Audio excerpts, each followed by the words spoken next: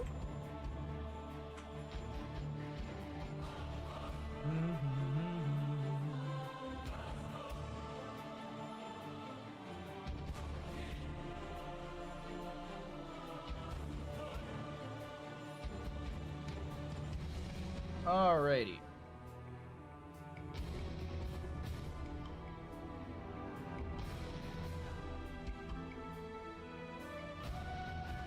Alright, that's whatever. Alright, let's get into it, everyone. Prepare yourselves for battle, heroes. What's up, Mel? Welcome back into our Division 2 cast for Heroes Lounge. We have Maidenless on the left-hand side with a Mephisto, Chromie, Anduin, Samuro, and Diablo. Not sure how they got that Samuro again. To the side of Carrying a Sheep, they'll be picking up a Joanna, Tychus, Rhaegar, Greymane, and Haka. So, I got a fun little gamble for all of you at home. Get your gambles in. Hey, listen. When will Samuro finish his level 1? When will Samuro finish his Way of Illusion? There you go. There's the breakdown. Every time a mirror image critically strikes a hero, Samuro gains 0.25 attack damage up to 10. After hitting 40 heroes, Samuro gains an additional 30 attack damage. So when will he finish this quest? When will he get all those crits? Will it be before level 10 or level 10 after? There you go. I think it's pretty clear. He can, if he finishes at 9.5, that is before level 10. If he finishes at level 10.125, that's 10 or after. Hopefully that's nice and clear. 3 stacks already for the Samuro player into this top lane to Haka. Oh, this might be done way faster than the bet even finishes out. 8 stacks early on. Arcane Punisher for the first one of the game in the mid lane. That'll be popping up at the 3-minute mark, up for announced at 2:30, up for contest at 3. Diablo with his Devil's Due at level 1. Not going to be going into Spell Shield, but it makes sense. Makes sense. I mean, don't really...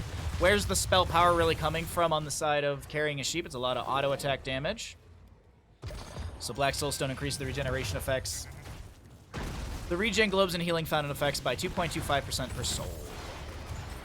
Big time stop from Chromie. She's got a Horror Anomaly, so she can paste more of them around.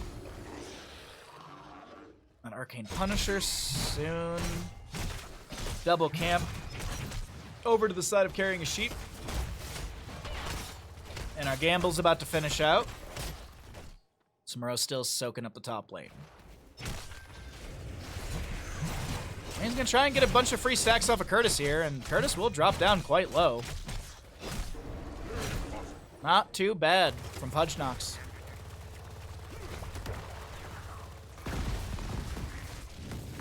Lurker Strain in the rhythm. We'll also see the Subdue for Joanna. Nothing really of major note here. Not seeing anything crazy for pickups on talents. Nothing like, oh my god, I can't believe they took that. It's just been pretty easy peasy at the start here. Pudge Knox has forced Curtis back in this top lane. We'll see Fallen Shamans quickly grabbed. At least grabbed quickly for Carrying a Sheep. Baz, Apex, and NZ do make easy work of this Fallen Shaman as well for top lane. Diablo anchoring on the right side of our screen. Samuro just doing some Samuro things across the map, making sure experience is getting soaked up. There is a bit of an experience gap that is starting to form. Let's take a look and see where that is happening. Mercenary camps are yielding quite a chunk of experience. Minions as well. And we're seeing about a 1,000 difference in experience. But back in the top lane, take a look at this fight that's breaking out over here. Joanna's forced to use Iron Skin. Curtis chilling in the bush. The Haka's fine for now. Forget what? What's up, bud? Okay. Our Arcane Punisher's out and available. Who grabs first Punisher, though? Also keep in mind that bet we have for Samuro at 25 stacks. We're about level 6 1/4. Pudgenox is gonna split soak right now. Maybe joins in for the team fight around this. Looking for that level 7 as well during the start out. The real human, oh my god, almost going down. Grenade from Tychus, not enough, but Diablo down to a couple hundred HP. Does tap the well, and that that Devil's Due level 1. Look at all that healing over time applied. Dahaka getting chunked here as well. Pudgenox in the mix. Baz jumps in with the shade forward, but he will go down before getting to his origin location. Nice single target deletion from JLN. We also see those 7 Talonteers because of it. Dahaka's got the Feeding Frenzy. Looks like he tapped well for some healing over time. And this first objective does go over the side of carrying as sheep. I just think they got way too much burn on this Arcane Punisher. Samuro back into top lane to keep soaking, pushing things up, but Dahaka will match him.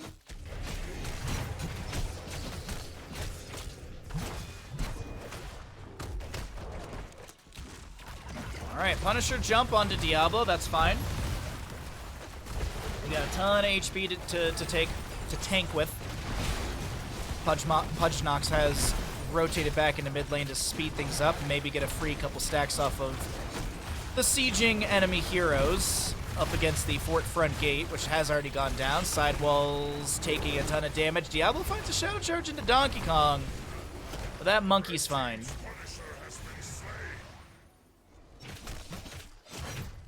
32 stacks for Samuro.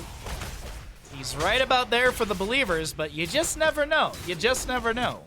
2 levels could pass by, and Dahaka's not really matching him in lane. That's a joke. No, Dahaka's going to go back into top lane. Pudgenox should be able to get some easy stacking off of him, but let's take a look at the camp invade again. Another camp invade from the side of carrying his sheep into this Impaler camp. Pudgenox will join in. He can't get on the point in time. Temporal loop onto JLN. Cleanse from Rhaegar is once again too early, and he does go down. Illusions continuing to poke at Donkey Kong here. Diablo wants to close the distance onto Greymane with a Shadow Charge. There's the Overpower. Greyhound poked at. He actually jumps into Worgen form looking for a bit of damage, and he can't find anything kill-wise.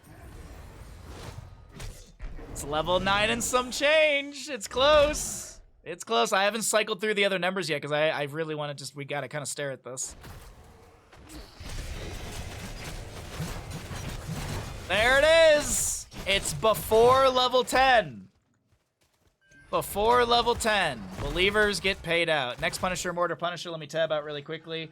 When does Samuro finish level 1 stacks? It was before level 10. This is done. They're at level 9 and 7/8. Enjoy your payout, believers. Light Bomb into Rhaegar. The Ancestor Healing was used already. Fire Stomps out from Diablo. Does have Soul to Flame. And he's got the Lightning Breath. Ooh. We've got Illusion Master for Samuro this game, so he's changing up his playstyle. Not going to be going into Bladestorm this time. Microing all of his illusions around.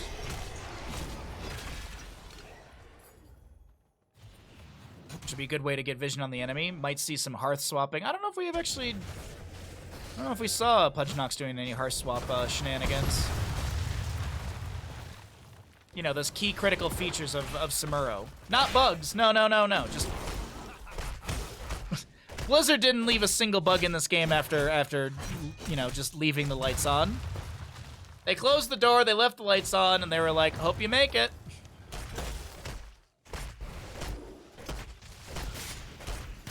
Well, we got all of our 10s at the top of the screen. We know that the bet's been paid out as Samuro's done. By the way, 34 out of 40 stacks for Mephisto's level 1 on the Unyielding Power.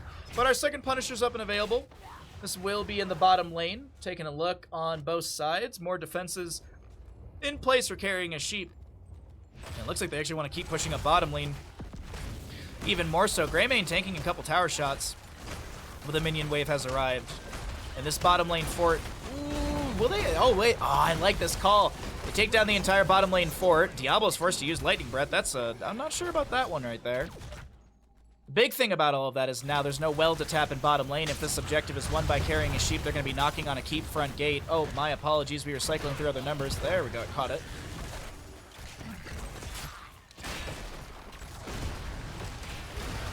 A little bit of poke from Greymane into Diablo with that. Oh, the Cursed Bullet, but we actually have no Durance of Hate connecting.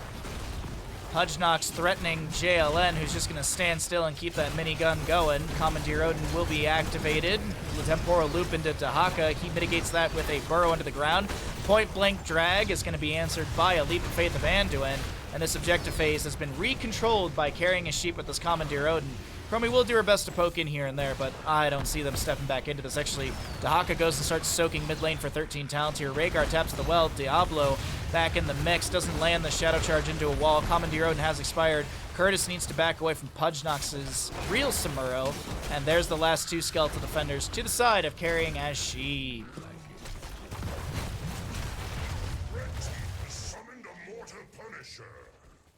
Top lane's got a massive wave on this fort right now, and Dahaka needs to answer that.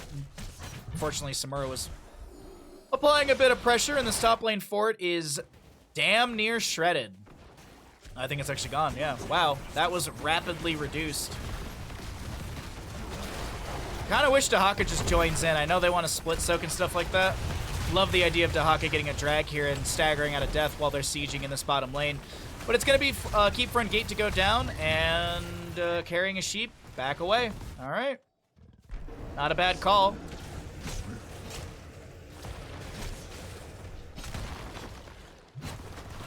Mid fort called for while Dahaka deals with Samuro shenanigans. Lands a drag on the real Samuro. And he decides, you know what, I need to just back away. How? How? No way you get this kill. Oh, no. It's just, mentally, it's just.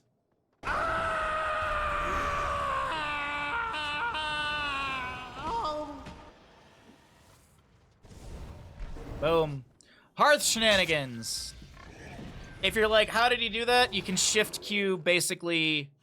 You start your Hearth, and then you what is it? No, you make clone, start Hearth, and then shift a swap back to one of your illusions. So when you get to the Hall of Storm, you instantly swap back, and there's like a small, very, very small window where it all lines up. But you have to shift it, if I'm not mistaken. So that Samuro not dying, who would have thought? I know, right? You can do it frame perfect, not shift click your Z and then you insert. Oh, really? Oh, okay. I thought it was like a frame, not like frame perfect, but I thought it was a like a very small window, and that if you don't shift it, then it just doesn't work. But of all the people in chat to say something, you're the one that I believe on Samuro info.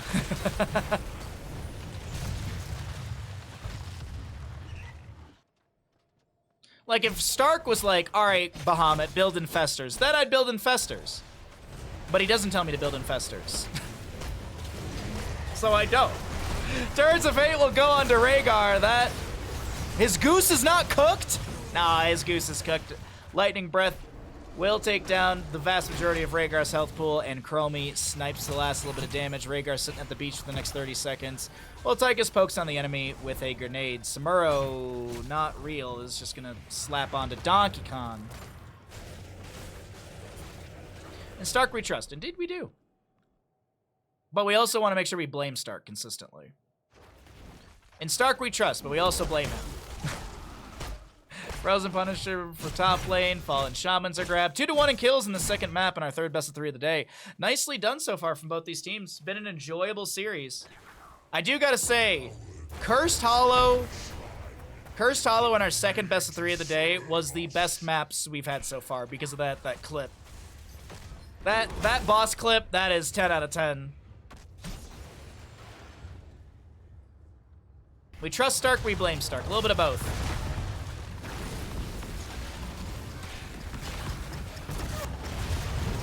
Greymane trying to jump onto Apex, getting a huge desperate prayer from Anduin. Durance of Hate goes out onto 2. Can Mephisto snipe the damage? Yes, he can indeed. Alright, Samuro mirror imaging around mid and bottom. With the kill onto Greymane, I assume Samuro just kind of chills and does double soak duties. No, he's gonna... Where's he going? Camp's not up for 3. Got full HP. Oh, looks like he's just gonna go clear mid. Dahaka working on bottom lane. Tychus will show up here as well. Yeah, this is the vision really quickly, so it's like, okay, they are in bottom. We're gonna hearth out our Mephisto early. Joanna was showing in top lane as well. 3 are in bottom lane, so the fear is, okay, they're gonna try and take down our keep. Let's take out the minion wave with Mephisto very quickly. Double skull missiles, make quick work of that. Samuro gonna maybe chase down JLN. Rhaegar and Sister Healing is off cooldown. Samuro swaps away, but the objective still goes to the side of Maidenless. Ganthor, good to see you, bud. Hope you're having a great day. Thanks for swinging through the stream. Welcome in. Doing a bunch of casting today for Heroes of the Storm. As a reminder, tomorrow we're doing a Ocarina of Time randomizer. We're starting that. We'll see how that goes. We'll see how much I struggle.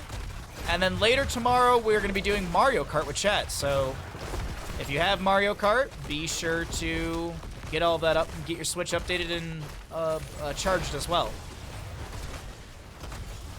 Is it... I think it's like exclamation friend code or exclamation code. I can't remember which one it is. If you want to add me on Nintendo Switch, you're more than welcome to for ease. Lightning Breath from Diablo. He is taking way too much damage, and Sister Healing will push back up this Greymane health bar. He's able to roll away. Enzi does die. It's a quick triple kill for the side of Carrying as Sheep. Now you say, Bahamut, I only see 2 death timers. Well, that's because Diablo had souls consumed. Time stop from Chromie. Apex only delaying the inevitable. They do go down. The real Samuro's been found! That's technically a Team kill! nicely done from Carrying as Sheep. 3, 4 long death timers here. A rush to bottom lane.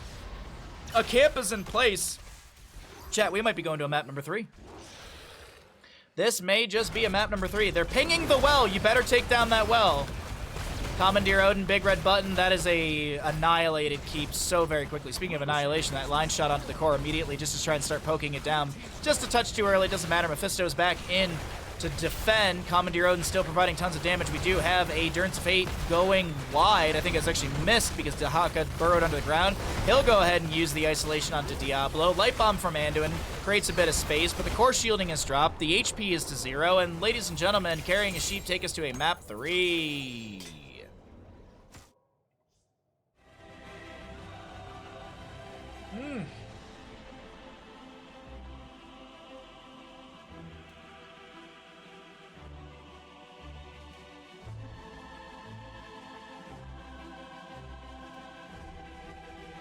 Nice healing, Rhaegar.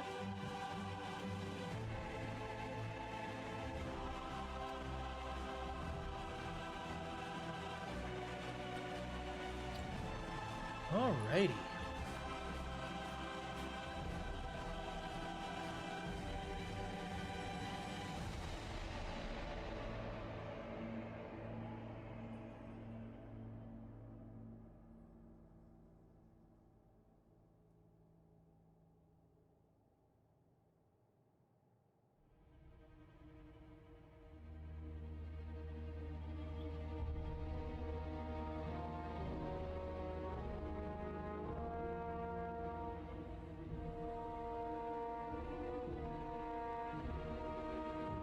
Neat stuff. Why is it so hot out? Because scientists for 30 years warned us that the pollution that we've been putting into the ozone and the world is going to affect the climate and the weather. But everyone else said, whatever, fuck you nerds, and continued to pollute. So that every summer it gets hotter and hotter, and people go, why is it always hotter and hotter? And then you have people who are like, those scientists must have been saying something. And it's like, it doesn't matter. It's not that hot. Does that answer your question? We continue the cyclical cycle of never listening to the people that are warning us of the immediate dangers. That was depressing. Oh, all right, we got, you know what? Let's do another Falstad. Let's do another Falstad questing talent thingy on Gathering Storm.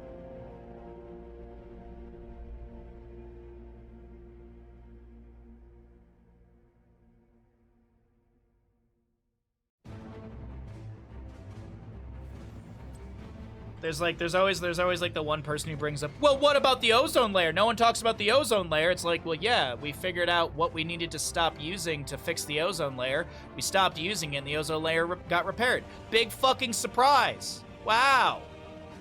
It's almost like people who dedicate their entire lives to science and saving the world are actually trying to dedicate their lives to science and saving the world. Fucking crazy, man. All right, I gotta run some ads, and we'll get into our next game once the ads are done, okay? If you get some ads, I do apologize, but we run these so you don't get them during the game, because no one likes to watch ads in the middle of a game. I sure as hell did not like watching ads during Home Story Cup.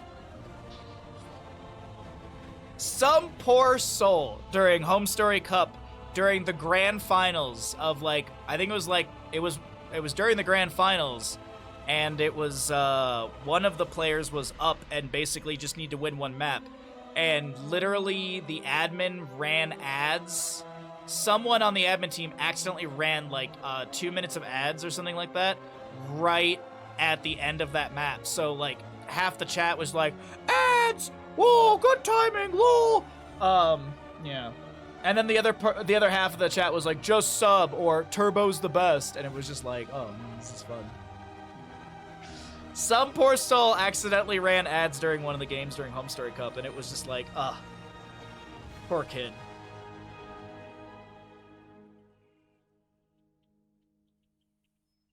We talked about climate change in like every class because at that point it was scientifically accepted fact, but now you step outside the classroom and everyone's like, what? Yeah. Texas is becoming unbelievably, unlivably hot. I wonder why. I wonder why. I mean, when I moved to Tahoe 6 years ago, the summers were never like this. Like, we had like 1 day maybe, not 1 day, 1 week maybe of like 80 degrees or like hot weather. The vast majority of the summer was like mid-70s, which is like a little bit more than, well, it's like 20, let's say 25 Celsius. So like comfortably 25 Celsius, which is not too bad. But yeah, it's just hot. It's just way too hot.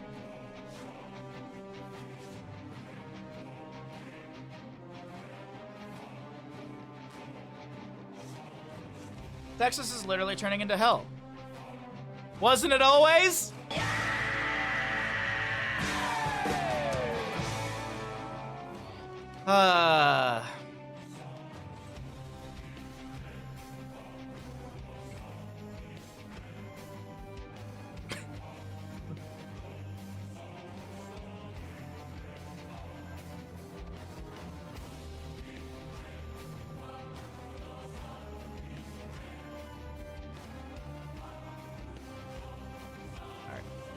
Alright, everyone, ads are done. We'll do a Falstad prediction. We're going to go to Garden Terror for our next map. So let's get all that set up, and then we will... Let's see. Garden of Terror... We're in Division 2. Let's up the stacking for Falstad. Let's up the stacking. Meanwhile, I'm planning a kayak river float. Oh, nice. Good.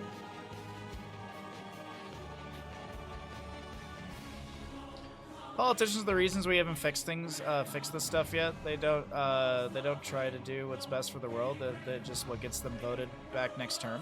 Well, there are politicians that do good things for the world, but their voices are not snuffed out, but their voices are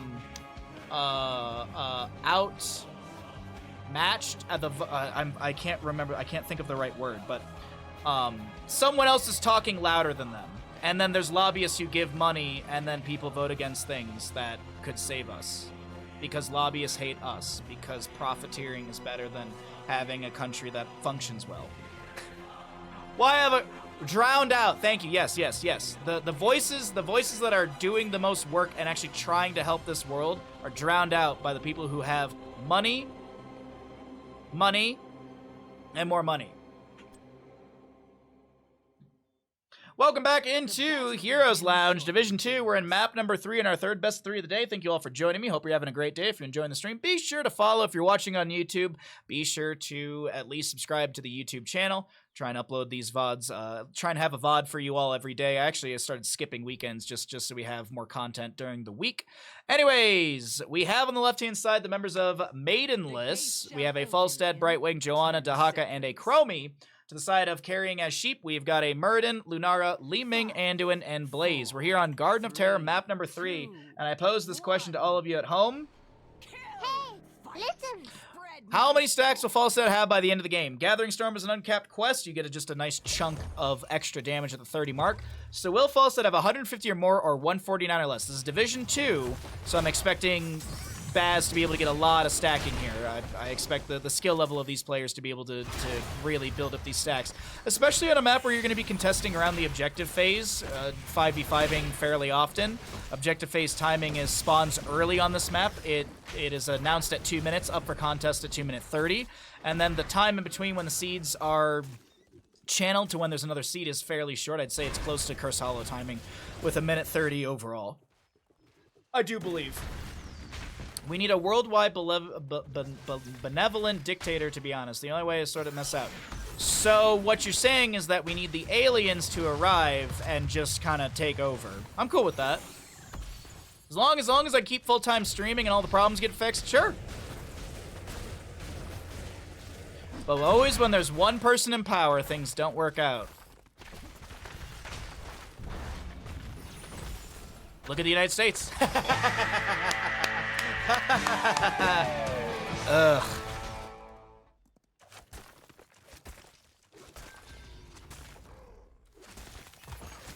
Not snuffed out. No. Snuffed out, I was like, snuffed out is not the right verbiage.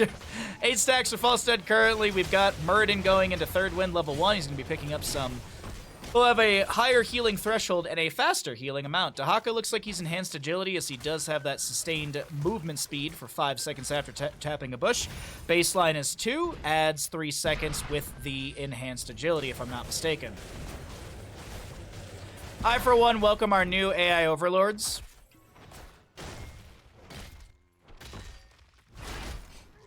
What I'm afraid of is that the AI overlords will look at me and be like, bald ginger, we got enough of them. Toss him. While taking a flight to top lane for Siege Giant Camp. Siege will be spawning here. It's up in 14 seconds, as I had mentioned. Earlier timing on that. Lunara, Spear Lady, Spear Deer, gonna be hearthing out for a reset. Bottom lane, the camp is gonna get a little bit of... Ooh, wait, hold on. Donkey Kong. Stormbolt, Chastise, Big Burst.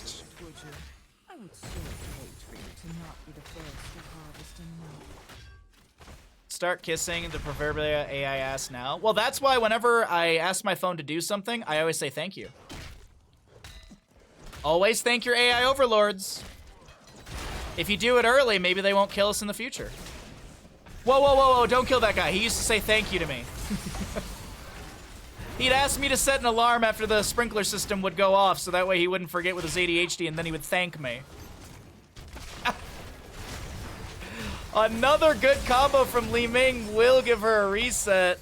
Lunara sustained damage on point as well. 2 kills early on for carrying a sheep here on our map 3, 3rd best of 3. Punch knock's really low up against this Blaze. Gotta be careful here. I know you got healing over time, but Blaze has got great damage. Oh no, tower shots. Curtis might be dead. Oh, good jet propulsion out. Last little bit of mana. Didn't think he had enough.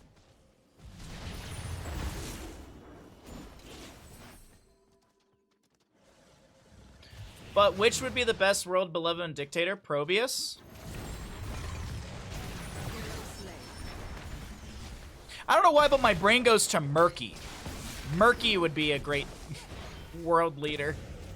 Drag into Lunara. The Chastise not connecting. Joanna trying to keep the CC going with a Condemn. Lurker Strain bop for the damage, and Dahaka still finds the kill. The misses the drag onto Anduin, but now Li Ming being chased down by Baz. She's going to be time stopped. I do think she's dead, though. Especially with that level 7 for Falstad. 18 stacks on him. Blaze pushing up the top lane, saying, all right, you know what? We lost the first objective. That's okay. Pudgenox taps the bush. He's got the invisibility from Lurker Strain as well as 30 other optional or additional things. Rupert Murloc for president. Yeah, and just, you know, it's just sad. Grass is always greener, though. I mean, there's still, you know, there's problems everywhere.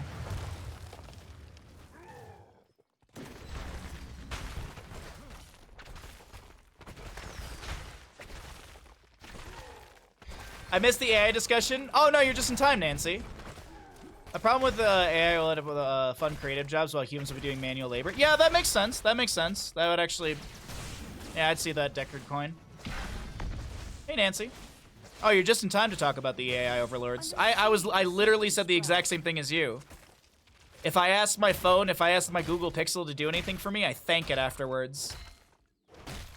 Set an alarm for 1.5 hours from now. Thank you.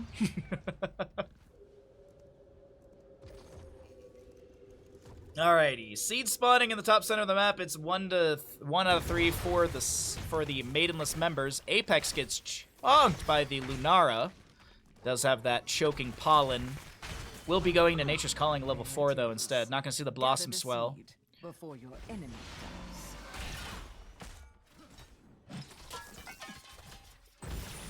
I hope your pizza, by the way, Nancy, was delicious last night. Today is meat and beerless day. No meat, no beers. Would be a nice healthy boy today. Leaping strike onto Enzi in the backline. Lunara's getting tons of damage in. As I had mentioned, that choking pollen value. No one on the seed right now. Still 2 defenders up. Gus from Falstad not working out too well. Gonna try and flank onto the Anduin. Leaping strike from Lunara, but now it's gonna be a 1v1. Muradin, respect the 1v1. Chase out on the low side of our screen as well. JLN on that. Excuse me, on the Li Ming. Getting some fantastic pokes out.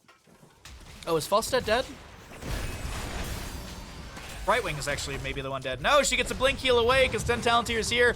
And it's the Chromie finding a snipe into Li Ming. Alright, let's go.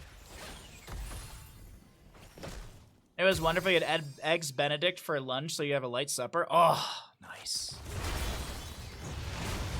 Well, I'm glad your little, I guess, would you call it, what is it, like a vacation, dog watch party-cation, staycation? Sounds like it's been a good time. Sounds like it's been a good time. Your lake house adventures. Stormbolt, Joanna trying to get out of this. Gus from Falstad, did it create enough of window drag out from Pudgenox? He's trying, he lands the isolation onto Anduin, and Lunara's the one to go down to Falstad. Pudgenox wants the kill. Does he have any sort of CC? Li Ming Wave of Force says, no, you cannot continue, sir. Donkey Kong on Muradin in a bit of a rough spot. Pudgenox was waiting for the bunker to expire, but he's not going to be able to find enough damage into Blaze or even get the drag as Leap of Faith was on point. Still our second seed up and available. Just need Channel for 1. Muradin landing a nice Stormbolt to the face. Did he go into Skullcracker 7? He did.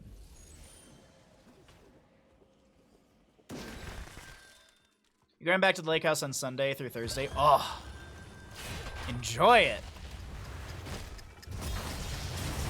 Make sure you take some sunscreen. Get yourself a nice tan.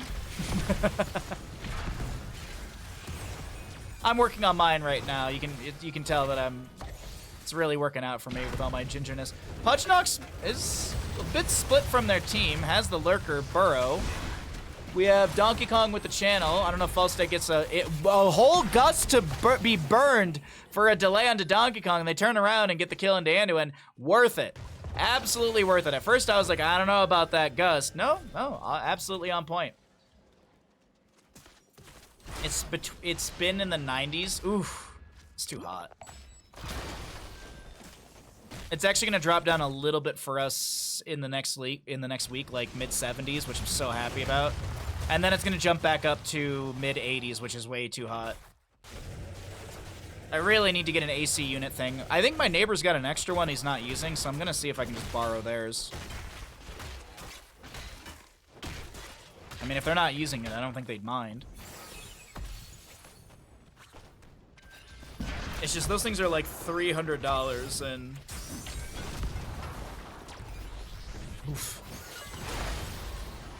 I tried to look and see if they have one on Throne. I was like, oh, maybe we can like community raise money around it.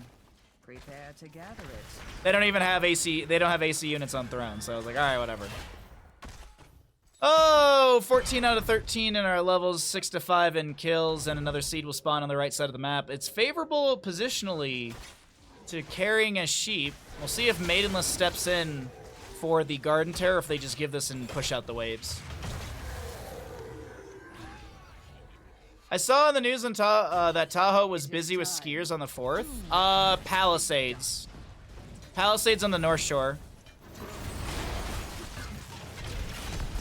It used to be called Squaw Valley, for those of you that know Tahoe Mountains. Isolation not working out for Pudgenox as he brush stalks in. Baz so very low. Wants to get away from the Li Ming, not giving her a reset, but Li Ming gets that pop off, and I do think Pudgenox might be dead. We do have Leaping Strike from Lunar on the bottom left of our screen as well. She's trying to get away, trying to play within the vision of the bush, trying to throw down some damage, trying to make something happen. Muradin! Able to take... Actually, it's Lunara from the grave taking down Chromie. Bottom lane camp still pushing in. Jet Propulsion says hello to Pudgenox. And the damage is there, but I don't think there's enough to chase them down, and that'll be Denial of Garden Terror from Maidenless.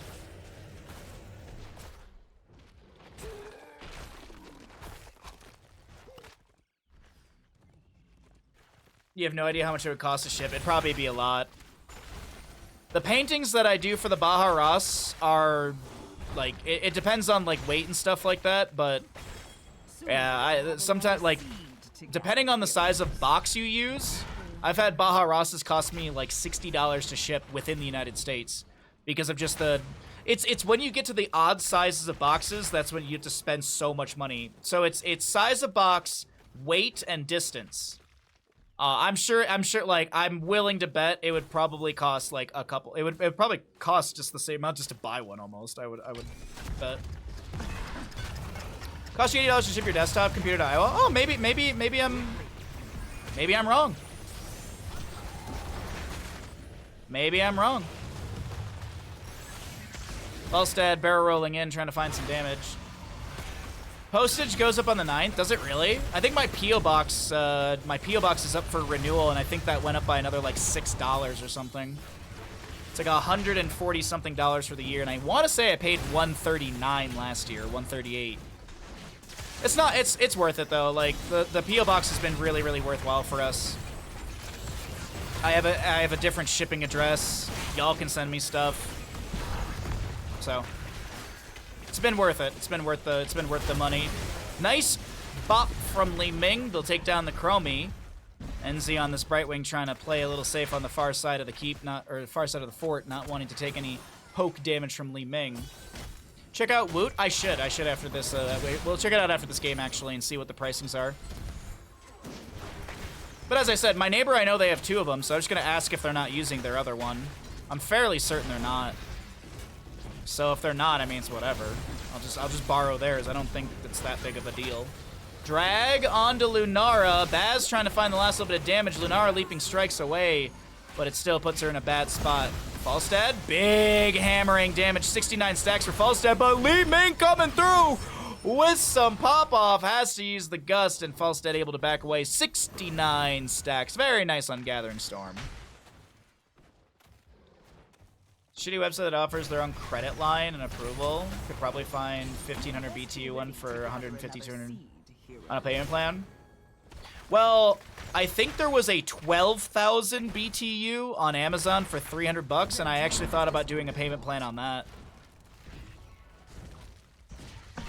300 bucks up front.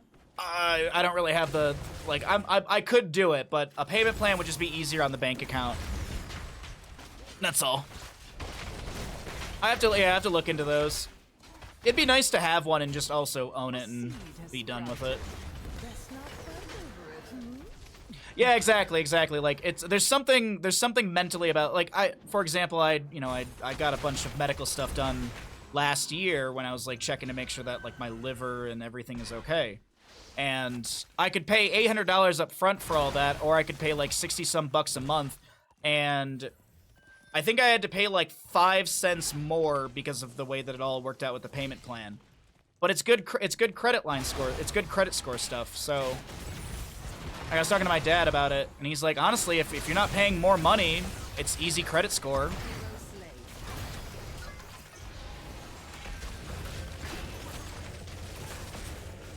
You got your 1,500 BTU from Menards for $150. Yeah. Well, it's is it? It's what's the old conversion? Is it one? No, it's 2 BTUs per square foot, right? Every 2 BTUs is about a square foot of cooling, I think. Someone correct me if I'm wrong in chat. I believe that's what it was. Apex with the channel here. Gonna be delayed out by a... Gonna be delayed out by a Li Ming combo, dropping them down to 50%. Wood is out of them? Damn, okay. Oh, thank you for the heads up at least. Garden Terror goes over to the side of Maidenless. Can they start to take down structures? Bottom lane looks very, very, very destroyable. Top lane, still okay. Mid lane, we're seeing some pings here. Maybe we have the priority for mid. Oh, it was just, I was checking, well, I went to go check for, like, nausea and stuff, and then they were like, oh, we should do a liver exam, blah, blah, blah, so, whatever. At the end of the day, I was just a copay, and that's all I was. They wanted to run me through a bunch of tests and charge my insurance and make me have to pay a bunch of money, so, yeah, no thank you.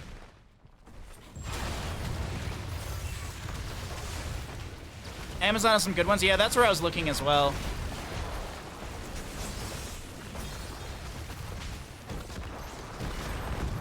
Alright, well, 20 talents here. Wind Tunnel, Radiating Faith. We've got Invisible Friends for Brightwing. Murden with the rewind, trying to close the distance onto Apex over here. Lands the Stormbolt. Apex gets a phase shift from Brightwing, but now Brightwing's dead. Wind Tunnel from Falstad. Apex should go down still. A nice double kill for the side of Carrying as Sheep. And they lose mid fort and bottom fort. But we had said already that bottom fort was on a sliver of HP. Mid fort on the opposing side should go down. And as we saw, we got rewind on the Muradin. Intensifying toxins for the Lunara.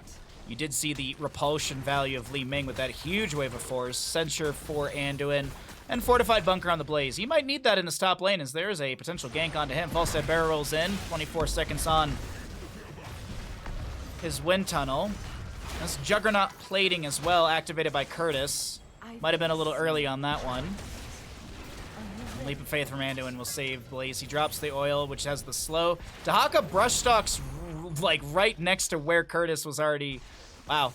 A no Apex Predator at level 20, so that's a 75-second cooldown for Dahaka.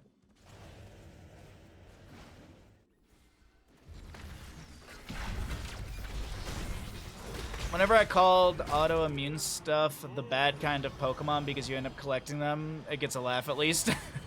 There's my precious seed. Siege Giants take down top lane fort. Dahaka pushes that up a little bit. 10 to 13 in kills. This could be a Garden Terror for Carrying as Sheep. Pull away our talents here really quickly as we get into this engagement around the two camps. Murden with a Dwarf launch in, leaping strikes in from Nara. Big damage onto Falstad. He falls. The lightning bomb from Anduin activated, but I don't think it actually got us. No, it did get a stun. Did get a stun onto the target. Permofo, thank you for the follow. Glad you're enjoying the content, my friend. 83 stacks for the Falstad currently. Doubters feeling okay with their 1K bet.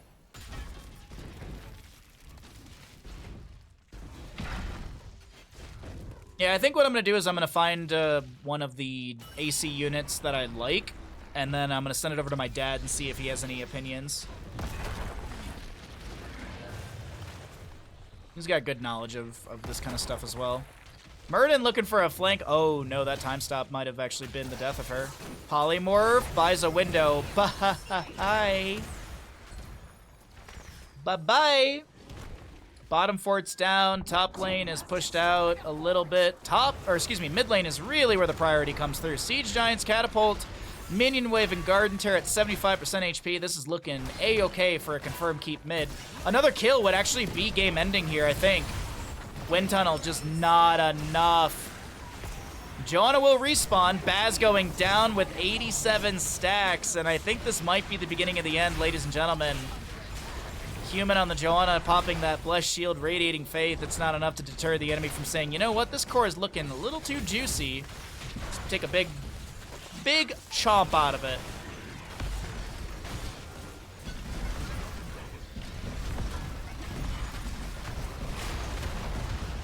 Pudge knocks low.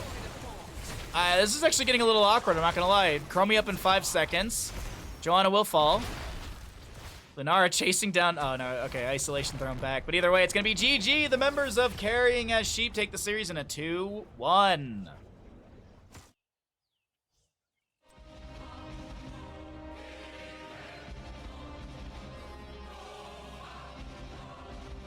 Oh.